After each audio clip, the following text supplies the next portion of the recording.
भवन भाइयों, नमस्कार। हॉर्टिकल्चरल टॉक शो में आपका स्वागत है। आज के हमारे फार्मर गेस्ट हैं मिस्टर नीरज चौहान जी। पिछले कल हॉर्टिकल्चरल टॉक शो नेटवर्क की कमी के कारण सही से नहीं हो पाया था, तो आज जो है हमारे साथ फिर से गेस्ट नीरज चौहान जी हैं।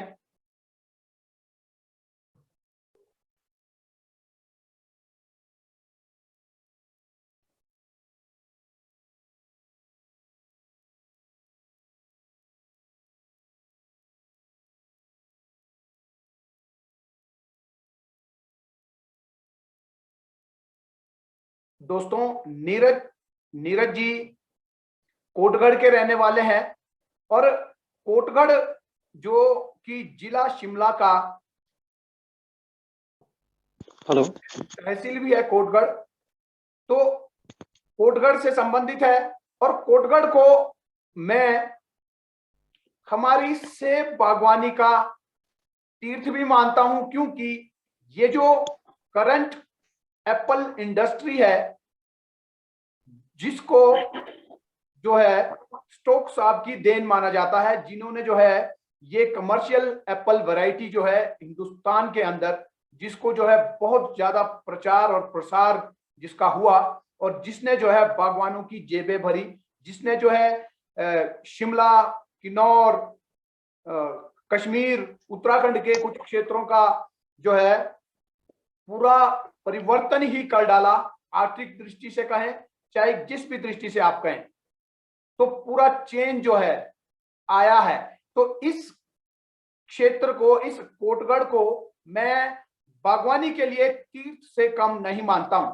तो नीरज जी, आपका बहुत बहुत स्वागत है। कल थोड़ा समस्या आ गई थी नेटवर्क की, तो उम्मीद करता हूं आज नेटवर्क की समस्या नहीं रहेगी। तो आपका बिल्कुल बहुत सर, थैंक यू सर। स्वागत है हॉर्टिकल्चर टॉक शो में। Thank you sir. तो सर, मेरा जो कल का क्वेश्चन था वो शायद पेंडिंग पेंडिंग में चला गया कि सर आपने जो लाइव सेशन में कलर प्रॉब्लम से लेकर सर जो बात बताई थी कि कनोपी मैनेजमेंट के बारे में बताया था कि हम किस तरह से प्रोनिंग और ट्रेनिंग से हम एक अच्छा कलर ला सकते हैं। पर सर मेरा क्वेश्चन ये था कि हम बैलेंस न्यूट्रिशन को लेकर एक क्वेश्चन था कि जो इसमें मैग्नीशियम, फास्फोरस और पोटाश है सर, इसका सर क्या रोल प्ले करता है सर एक अच्छा कलर लाने के लिए सर?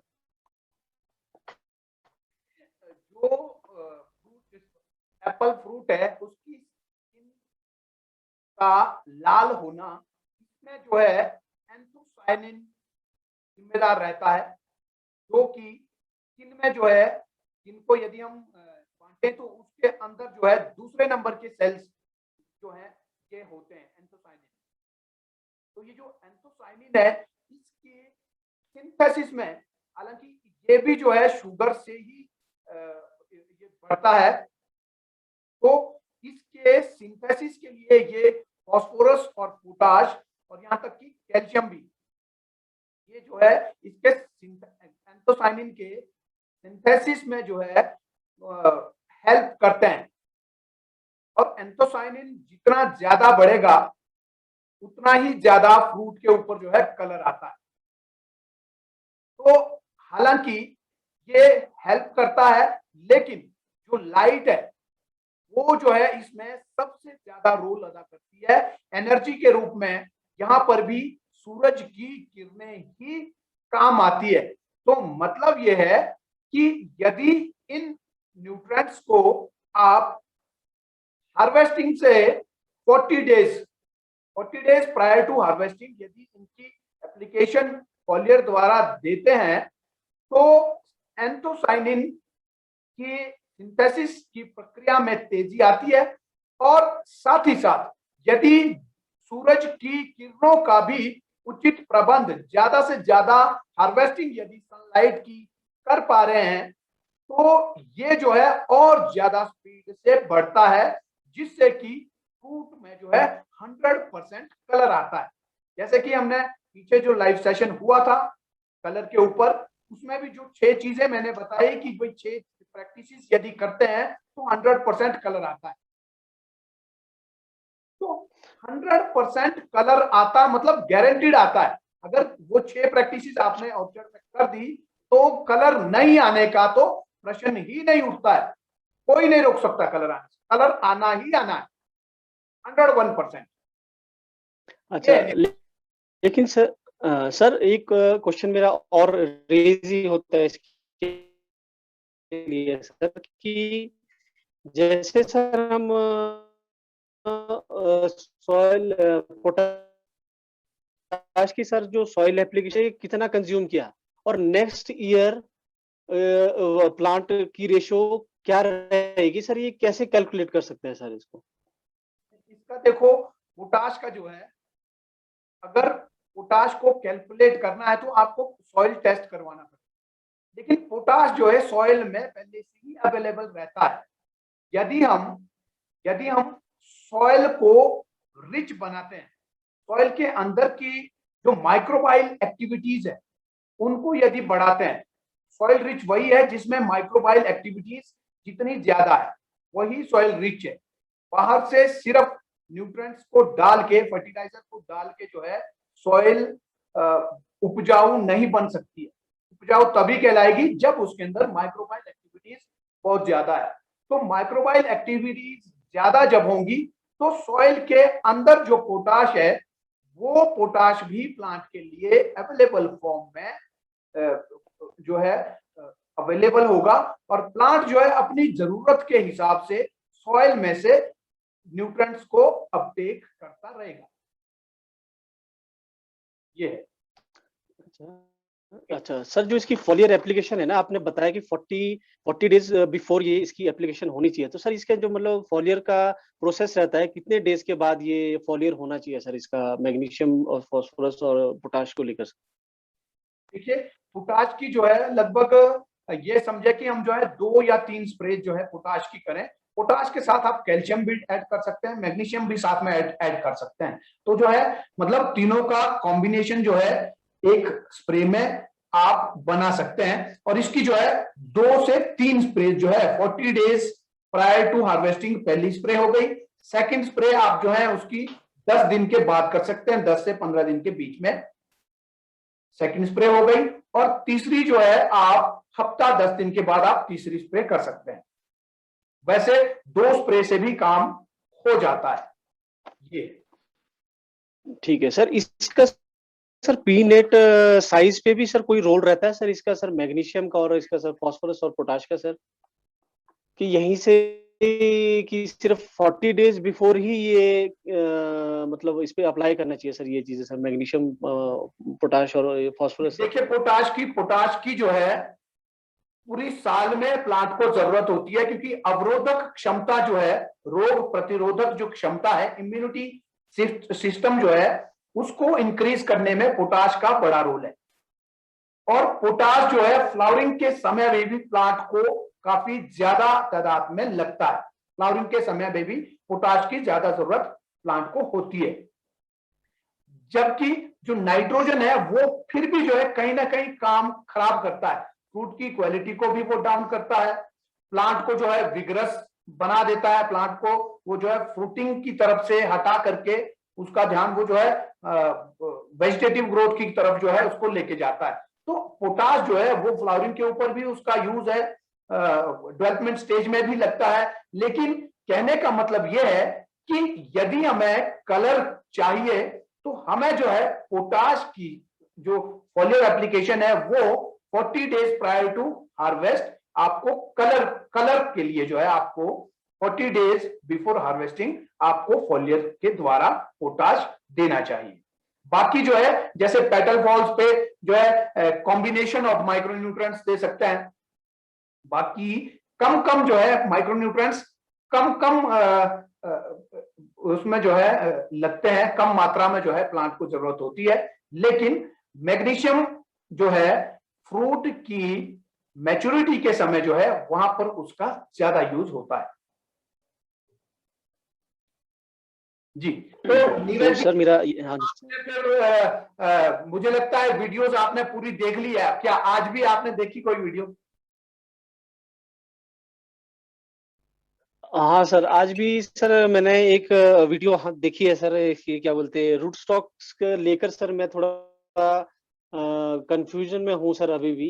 ये जो आपने सर कंपैरिजन बताया है इसमें सर, क्लोनल रूट स्टॉक और सीडलिंग के बारे में ना सर, अब इसको हम कैसे अपने बगीचे में अगर लगाना हो तो किस तरह से इसको हम स्टार्टिंग से लगा सकते हैं। और सर जो मेरी एलिवेशन है ये सर 68 फीट की है सर, तो इसमें मेरे को कौन से रूट स्टॉक पे जाना चाहिए और सर इस पे जो कल्टीवर है वो कौन सा मुझे सर लगाना चाहिए सर, इसके बारे में थोड़ा कुछ बताएं ठीक है, देखिए तो ठीक रहेगा सर। 6800 फीट जो है, ये मुझे लगता है 6000 से ऊपर और 7500 फीट तक की जो एलिवेशन है वो बेस्ट एलिवेशन है। और जिसमें जो है आप रेड डिलीशियस के जितने भी स्ट्रेन्स है, लगभग सभी स्ट्रेन जो है इस एलिवेशन पर सही से परफॉर्मिंग सबकी हैं।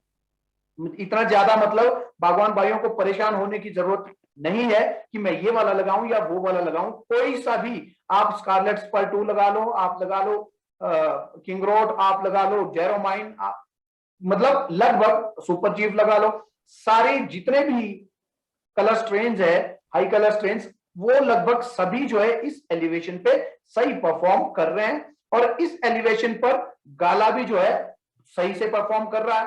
तो आप जो है गाला आप ज्यादा तरह से लगा सकते हैं। और इसके साथ कलर स्ट्रेन्स में रेड डिलीशियस के आप कोई से भी यूज कर सकते हैं। और ऑर्गन 2 और एस को छोड़ करके आप बाकी सब जो है इस एलिवेशन पे आप अच्छा प्रोड्यूस जो है ले सकते हैं। और रही बात रूट स्टॉक की, रूट स्टॉक्स का जो है हाँ तो सर एलिवेशन के साथ लेना देना नहीं है। ये जरूर है कि आपको जो है कितना बड़ा प्लांट आप चाहते हैं, उस हिसाब से आपको जो है ड्वार्फ रूट स्टॉक या सेमी ड्वार्फ रूट स्टॉक या विग्रस रूट स्टॉक आपको सिलेक्ट करना है।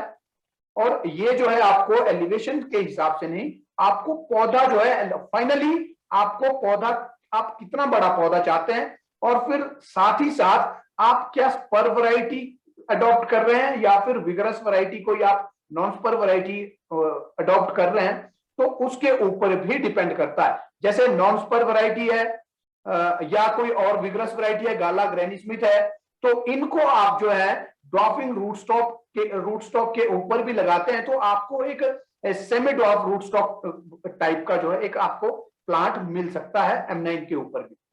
तो यदि आप स्पर वैरायटीज को अडॉप्ट करना चाहते हैं तो आप जो है ड्वार्फ रूट स्टॉक को छोड़ करके सेमी ड्वार्फ रूट स्टॉक को आप अडॉप्ट कर सकते हैं, उसके ऊपर आप जो है स्पर वैरायटीज को लगाएं।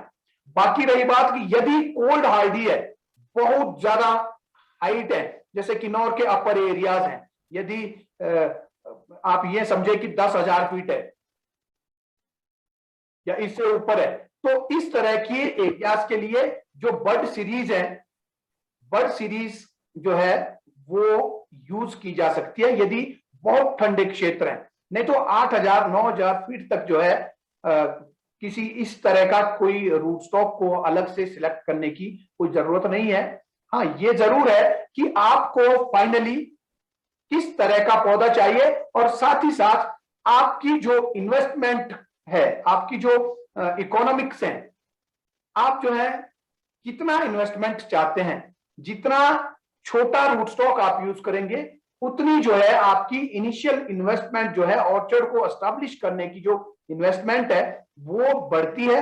अगर आप सेमी ड्वार्फ रूट स्टॉक की तरफ जाते हैं तो वो इन्वेस्टमेंट जो है वो कम होती है, विग्रस की तरफ जाते हैं तो और कम होती है। हालांकि फ्रूटिंग पर जो है प्लांट्स का आना, ऑर्चर्ड का वापसी करना जो है आपको प्रोडक्टिविटी देना, वो जो है रूट स्टॉक के ऊपर आप सेमी ड्वार्फ यूज कर रहे हैं या ड्वार्फ यूज कर रहे हैं उसके ऊपर जरूर निर्भर करता है। लेकिन ये जरूर है कि जितनी ज्यादा डेंसिटी आप जो है ऑर्चर्ड में बढ़ाते हैं, उतना ज्यादा जो है खर्चा आता। और बागवान भाई जो है अभी भी जो मीडियोकर फार्मर्स हैं, उनको जो है थोड़ा सा, मुझे लगता है, जो मेरा जो एक्सपीरियंस है वो मैं बात कर रहा हूं कि यदि आप नंबर ऑफ प्लांट्स बढ़ाते हैं, डेंसिटी बढ़ाते हैं, तो उसका जो खर्चा है वो भी जो है वो ज्यादा आता है। तो उस हिसाब से हमको कितना ऑर्चर्ड लगाना चाहिए, 1 बीघा 2 बीघा 3 बीघा, उस हिसाब से हमको प्लान करना चाहिए। कि हम इतने प्लांट जो है, 1 बीघे में हमने जो है मान लो 200 प्लांट लगाए, 300 प्लांट लगाए, 300 प्लांट के ऊपर जो है वो आप यूं समझे कि 300 प्लांट के ऊपर आपका इतना खर्चा आना है, जितना जो है यदि जैसे सीडलिंग ऑर्चर्ड पहले वाले थे जो 1 बीघे में 20 लगते थे, तो वहां जो 15 बीघा के ऊपर खर्चा आना था वो यहां जो है 1 बीघे के ऊपर खर्चा आएगा। क्योंकि जब प्लांट फ्रूटिंग के ऊपर जाएगा तो उसकी वीडिंग भी करनी पड़ेगी, उतने तौलिए बनाने पड़ेंगे। सबसे पहले तो प्लांट आपको जो है जहां 15 बीघे में वो प्लांटेशन यूज होनी थी, वो जो 1 ही बीघे के अंदर उतने प्लांट लग रहे हैं। ये जरूर है कि भाई नर्सरी मैन के तो खैर मजे हो गए, एक ही आदमी जो है 500 प्लांट लेके, 1,000 प्लांट लेके जा रहा है। तो यहाँ जो है नर्सरी वालों की तो खपत ज्यादा बढ़ गई, पैसा जो है क्योंकि प्लांट इतने ज्यादा बिक रहे हैं तो ज्यादा आ भी रहा है, तो ये जरूर है। लेकिन बागवान भाइयों की जेब से जो है पैसा ज्यादा जा रहा है। तो मैं ये राय जरूर दूंगा कि अल्ट्रा हाई डेंसिटी की तरफ जाने से पहले एक बार आर्थिक पहलू को भी देखा जाए कि मैं जितना खर्च इसके ऊपर कर रहा हूं मुझे उतना उसी हिसाब से मुझे वापसी भी मिलनी चाहिए, और बहुत जल्दी वापसी मिलनी चाहिए, कंटिन्यूअस वापसी होनी चाहिए। तो ये पहलू भी जो है बागवान भाइयों को साथ ही साथ इसके ऊपर भी बागवान भाइयों को सोचना पड़ेगा। ये है। तो नीरज जी, आज के लिए मुझे लगता है समय काफी हो गया। हमारा जो छोटा ये हॉर्टिकल्चरल टॉक शो छोटा होता है, और क्योंकि पिछले कल हमारी ये आपका ये प्रश्न रह गया था, इसलिए मैं आज चाह रहा था कि आपका वो प्रश्न लिया जाए। तो ठीक है, मिलते हैं आपके साथ समर प्रूनिंग जो इतवार को होने वाला है हमारा लाइव सेशन। आपको लिंक मिल गया होगा मुझे लगता है, नहीं मिला तो कल तक मिल जाएगा। हमारा जो है जिन लोगों ने एनरोल किया है उन लोगों के लिए 20 तारीख को इतवार के दिन जो है वो प्रैक्टिकल लाइव सेशन होने वाला है समर प्रूनिंग के ऊपर। तो मिलते हैं आपसे समर प्रूनिंग के दिन। ठीक है, thank you sir, thank you sir ji, नमस्कार।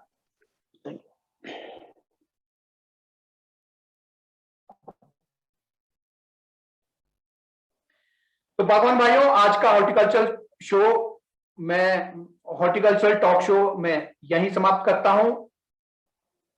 हम जो है रोज 7:30 बजे हॉर्टिकल्चर टॉक शो में एक एक बागवान को लेकर के आते हैं, वो अपनी बात करते हैं और एक प्रश्न मैं उनसे लेता हूं। तो इस तरह से ये डेली जो है रोज प्रत्येक दिन जो है 7:30 बजे ये हॉर्टिकल्चरल टॉक शो होगा। तो मिलते हैं कल 7:30 बजे हॉर्टिकल्चरल टॉक शो में। तब तक के लिए नमस्कार, जय हिंद, जय भारत।